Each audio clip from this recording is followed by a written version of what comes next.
Today, at the Moscow Forum for a Non-Nuclear World and for the Survival of Mankind, we hear from Igor Kudrin. Many participants have been saying that the forum in Moscow is an unusual phenomenon. The criteria of traditional international meetings do not apply to it. The very way it's being held shows how innovative its spirit is. Here, there are none of the customary delegations and prearranged agendas. It is not intended to adopt any final general document.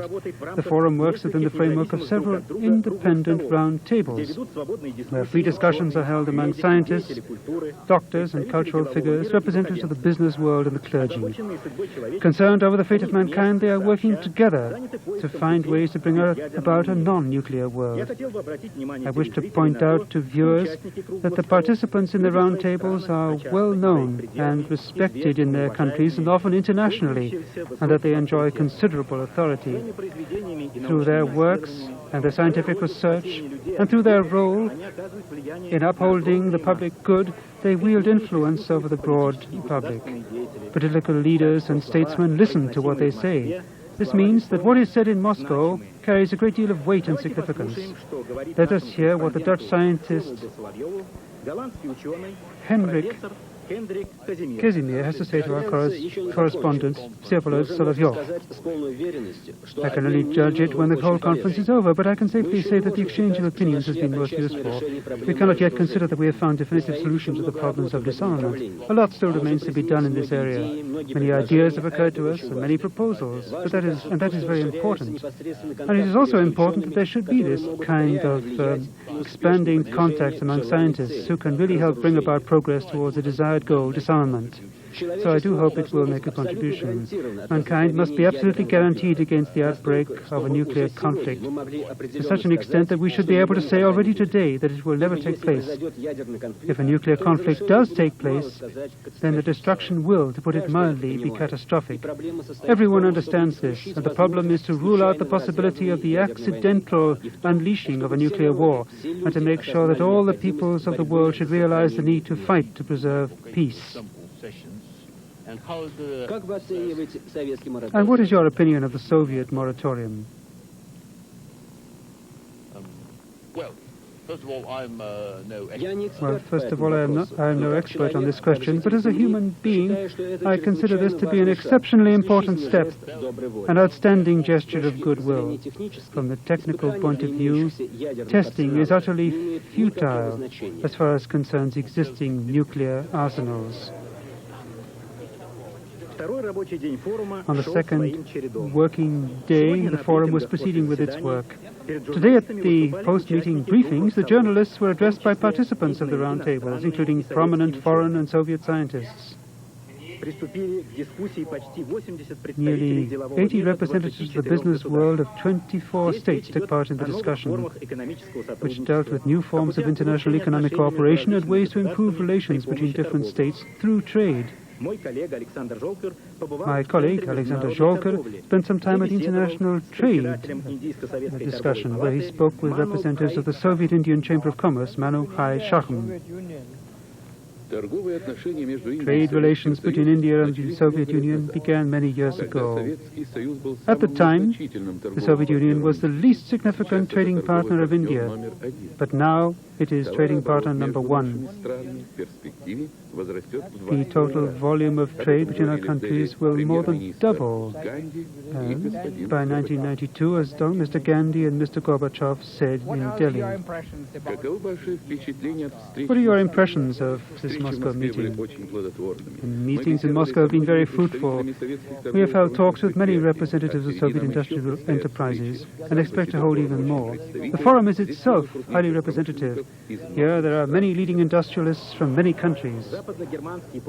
The West German writer on current affairs, Gunther Waller, is a man of great talent and unusual courage. For over 2 years he worked undercover in his own country, posing as a Turkish immigrant in order to expose the capitalist system. Today he is being persecuted and has had to conceal his address. Clearly, some people in the Federal Republic of Germany were surprised that a fighter for social justice should come to the Moscow Forum. But Waller himself feels this is perfectly logical. I came with high hopes of seeing the changes which are taking place in the Soviet Union. Your socialist society is rising to new heights. Many people in my country are following the policies of Mr. Gorbachev, which they find to be convincing and flexible. Both liberals and conservatives believe in his policies. The forum is open and frank in nature. It is working in Moscow. Appeals to the whole world are coming from Moscow. Let's hope they are heeded in the West. For example, in the United States, which is the source of a full-scale psychological war. There are those in the West who really dislike the Moscow Forum. So much so, in fact, that a representative of the White House has stated, it's hardly possible to expect a reaction from us. And the Western press, to put it mildly, has little good to say about the meeting. They often forget even to mention its motto. Someone thought it was undemocratic, although, as is well known, even advocates of Star Wars have been defending their positions here. A number of publications have called the forum a propaganda event. Here is what the Spanish film producer, Juan Antonio Bardén, has to say about that.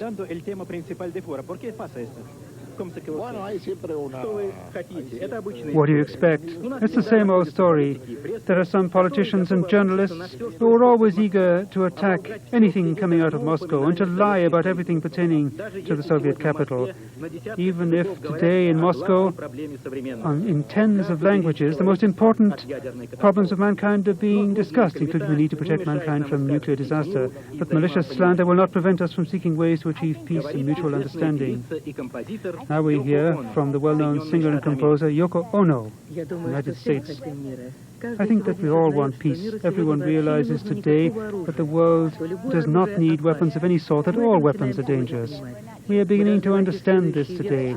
We must enter the next century with human love, with human reason, with the unity of all people. That is what we must take from this century into the next. To do this, we must learn to respect each other's differences. It's all to the good that we are all so different.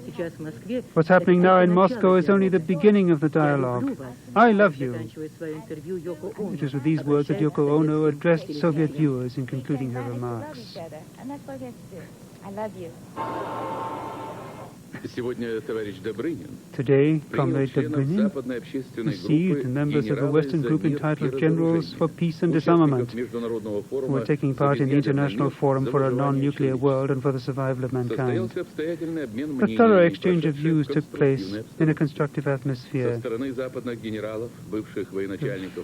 Former high-ranking officers expressed their concern at the alarming situation in the world caused by the continuing arms race. Comrade Dobrynin informed the group about the Soviet concept of peace and international security and about our practical steps towards that end. He emphasized the importance of the participation of the former high-ranking officers in explaining to public opinion the danger of the global consequences of nuclear war and the importance of their active contribution to the struggle to preserve peace. The mutual belief was expressed that the present situation requires new military and political thinking in the nuclear age and appropriate action in that regard. In London, a photo exhibition is being held to celebrate the 70th anniversary of the Great October Revolution. The solemn opening was attended by prominent political and public figures of the United Kingdom, leaders of anti-war societies, and activists from movements for the promotion of cultural links between the United Kingdom and the Soviet Union. The photos and documents on display, more than 200 of them, enable visitors to follow the main phases of the history of the Soviet state, which, from the first days of the victorious revolution, waged a resolute struggle for a lasting peace on earth. They persuasively show the vast changes which have taken place in all aspects of economic and social life of the Soviet Union. The exhibit makes a powerful impression. Many of the themes in the exhibit mean a great deal to me. I have been to the Soviet Union frequently. For the first time, I was there in 1944, and with my own eyes, I saw the heroism and the self-sacrificing spirit of the Soviet people fighting against fascism. And I witnessed the reconstruction after the war and the emergence, over the ruins, of fine new towns. The peoples of Europe have now lived in peace for more than 40 years.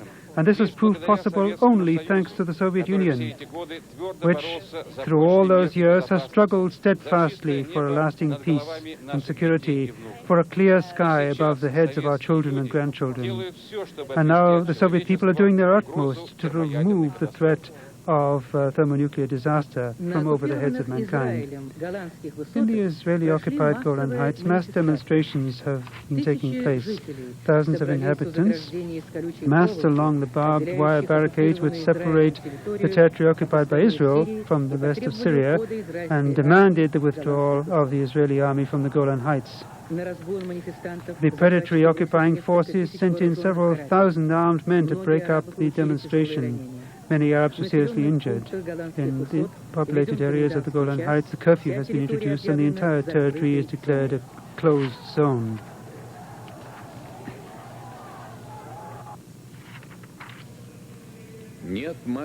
No to mass dismissals. Put an end to the arbitrary behavior of employers. This was the slogan of a mass rally in Dortmund. Now that more than 2 million registered out-of-work people in the Federal Republic of Germany, the rally called upon the government to take urgent measures to put an end to unemployment.